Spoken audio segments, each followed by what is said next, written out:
नमस्कार, मैं रश्मि। आज बात करते हैं कि पेरेंट्स को भी बच्चों को समझना चाहिए। हमने हमेशा बात की है कि बच्चों को पेरेंट्स को प्यार देना चाहिए, समय देना चाहिए, उनको वो आपसे कुछ नहीं माँगते एक्सेप्ट कि आप उनसे बात करें। पर ये चीज़ बच्चों पर भी अप्लाई होती है कि पेरेंट्स को भी बच्चों को समझना चाहिए। जैसे हम बोलते हैं ना कि जैसे-जैसे हम बड़े होते जाते हैं, तो हमें पेरेंट्स को टाइम देना चाहिए।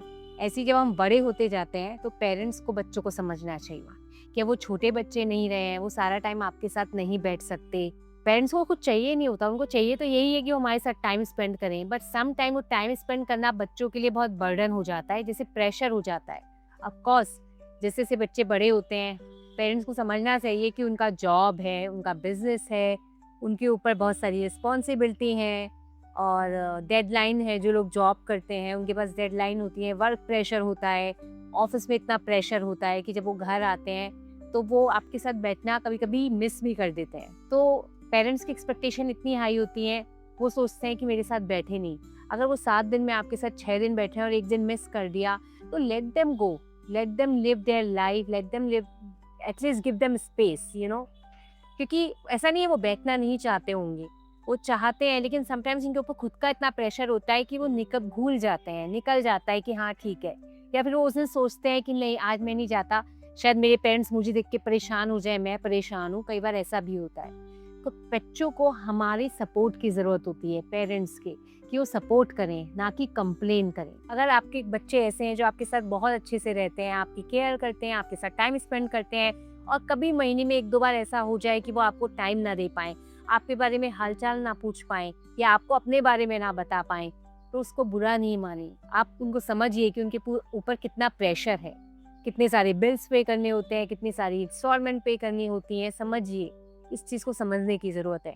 जिस दिन आप ये समझ जाएँगे कि हमारे बच्चे बड़े हो गए हैं, उनका भी एक लाइफ़ है, उनकी भी एक पर्सनल लाइफ़ है, प्रोफ़ेशनल लाइफ़ है, थोड़ा-सा स्पेस हम उनको दें, टाइम के साथ थोड़ा हम बदलें, और बदलना नहीं है। जो टाइम आपने उनको रेस करने में लगाया, जो शौक आप पूरे नहीं कर पाए बच्चे को टाइम पे, वो अब आप दोबारा से हॉबी पिक कीजिए। आप वो टाइम अपने लिए यूज़ कीजिए। जैसे बच्चे जो टाइम बस बचपन में एंजॉय करते थे, अब बड़े होके वो उस प्रोफेशनल लाइफ में आ गए हैं, और जब आपकी प्रोफेशनल लाइफ थी, आप वो भी मैनेज कर रहे थे, बच्चे भी मैनेज कर रहे थे, तब आपने कुछ तो मिस किया होगा ना अपनी ज़िंदगी में। तो आप अपनी एक हॉबी पकड़िए और उसको मज़ा कीजिए, उसको फ़ॉलो कीजिए, उसको एन्जॉय कीजिए। और बच्चों को कमियाँ मत निकालिए, उनमें क्रिटिसिज़्म मत कीजिए, क्योंकि अगर आप उसमें कंप्लेन करते रहेंगे ना और उनको कहेंगे अरे उनके बच्चे ऐसे हैं या वो ऐसा करते हैं, तुम क्या कर रहे हो, या वो इतना अर्न करे, मीन अर्निंग के ऊपर भी बात आ जाती है कि वो कितना अच्छा कर रहे हैं, कितना अच्छा प्रोफेशनल फील्ड में कर रहे हैं, कितना अच्छा पर्सनल लाइफ में कर रहे हैं। कंपेयर भी मत कीजिए। अगर आप बार-बार कंपेयर करेंगे, कंप्लेन करेंगे, क्रिटिसिज़्म करेंगे ना, तो बच्चे दूर चले जाएँगे, आपके पास नहीं रहेंगे, और वो उसमें सिर्फ आप रिग्रेट करेंगे, क्योंकि वो फॉल्ट सिर्फ आपका होगा उनको दूर भेजने में।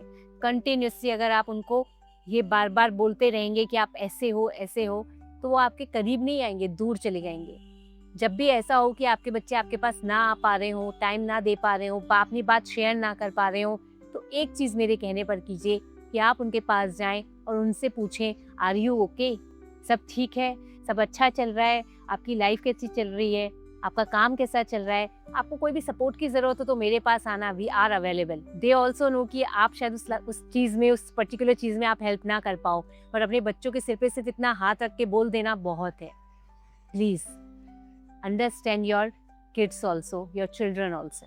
मैं आपको बहुत ही प्यारा एग्जाम्पल शेयर करती हूँ। जो मेरे इन-लॉज़ हैं, वो इतने सपोर्टिव हैं कि मैं बता नहीं सकती, मेरे पास वर्ड्स नहीं है। आई एम सो ब्लेस्ड, मेरे पेरेंट्स बहुत अच्छे हैं, उनके सपोर्ट की वजह से आज मैं यहाँ पहुँची हूँ। और उसके बाद जो मैंने ग्रो किया है ना, वो मेरे इन-लॉज़ की वजह से किया है। जब मेरी शादी हुई ना और मैं घर आई, तो मेरी मदर इन लॉ ने सबसे पहले मुझसे यही बोला था, next day I am telling you, not even after 2-3 days, घर में नहीं बैठना, जो मन करना है वो करो। And my husband loves food, तो उनको बहुत डिफरेंट काइंड ऑफ फूड बहुत पसंद है, कुजीन्स पसंद है, तो मैं सोचती थी कि मैं ये सीखूँ, मैं ये बनाऊँगी उनके लिए, और मैं बनाती भी हूँ। तो जब भी मैं किचन में जाती थी और काम करती थी, स्टाफ मेरी हेल्प करता था, तो my mother in law used to feel very bad. वो कहती थी तुम्हें नहीं करना, आप सिर्फ इनको रेसिपी बताओ क्या बनाना है, ये करेंगी, आप सिर्फ अपना काम पे फोकस करो जो आपको करना है। तो मैंने अपनी मम्मा को बोला, मम्मा मुझे इसमें भी बहुत मज़ा आ रहा है क्योंकि मैं अपने हस्बैंड के लिए कर रही हूँ। जब मुझे कुछ और भी करना होगा तो पक्का मैं करूँगी। एंड इस बात को इतने साल हो गए हैं, उनका हर चीज़ पे इतना सपोर्ट रहता है। जैसे मैं आज आपके साथ बोल रही हूँ, उनको पता होता है कि कल रात को जैसे वो मेरे पास आईं, क्या करने वाले हो, किस पर बोलने वाले हो, उनको इतना मज़ा आता है, उनसे मुझे इतना सपोर्ट सिस्टम मिलता है और मुझे उनसे बहुत कुछ सीखने को मिलता है। और मेरे हस्बैंड 2 ब्रदर हैं और दोनों बाहर रहते हैं, हम दोनों बाहर रहते हैं, वो दोनों मेरे भाई-भाभी बाहर रहते हैं, मेरे इन-लॉज़ अहमदाबाद में रहते हैं। जब मैं अहमदाबाद में उनके साथ थी and we decided to move to Delhi, so my husband was okay कि चलो देखते हैं। वो श्योर नहीं थे क्या करना है, क्या नहीं करना है। कहीं भी जाएँ, हम ट्रैवल ही इतना करते हैं, कोई फ़र्क नहीं पड़ता अगर हम अहमदाबाद में हैं, दिल्ली में हैं, बॉम्बे में हैं। बट मेरा थोड़ा-सा कीन था कि नहीं, हमें जाना चाहिए। सो मेरे इन-लॉज़ ने मेरे पास आके बोला, आप जाओ, ये अपने आप आ जाएँगे, आप इनका वेट मत करो, we know how to send him. So I was so like surprised कि पेरेंट्स का क्या होता है ना कि हमारा बच्चा कहीं ना जाए, कुछ ना करे, अपने साथ रहे। नहीं, उनका सपोर्ट सिस्टम सिर्फ़ इतना था कि नहीं, अगर आपको लाइफ़ में ग्रो करना है and Amitabh is not sure जाना है, नहीं जाना है, तो आप जाओ, ये अपने आप आ जाएँगे। और मेरे हर करियर में मैंने शादी के बाद भी इतना काम किया है, हर फील्ड में जिसमें मुझे मज़ा आता था and they support me like anything. आपको बॉम्बे मूव होना है, बॉम्बे हो जाओ, आपको ट्रैवल करना है, ट्रैवल करो, हर चीज़ में। तो उन्होंने कभी अपने लिए नहीं माँगा कि आप सुबह से गए हुए हो, शाम को आए हो तो हमारे साथ चाय पियो, नहीं, पियोगे तो बहुत अच्छा है, बट अगर आपके पास टाइम नहीं है, they never ever disturb me. If I go back after my all these making videos, they will never disturb me. They will ask me, they will come to me, they will ask me how was your day and everything, but they don't expect from me to sit with them, to tell them everything, to make something or to have dinner with them, not at all. This is called support system. तो जब आपको सब ऐसा मिलता है ना atmosphere, parents आपको समझते हैं, तो आपका मन करता है कि उनके साथ टाइम स्पेंड करो।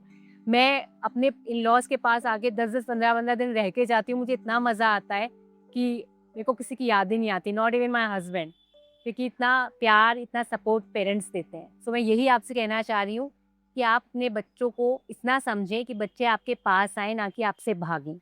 शुक्रिया।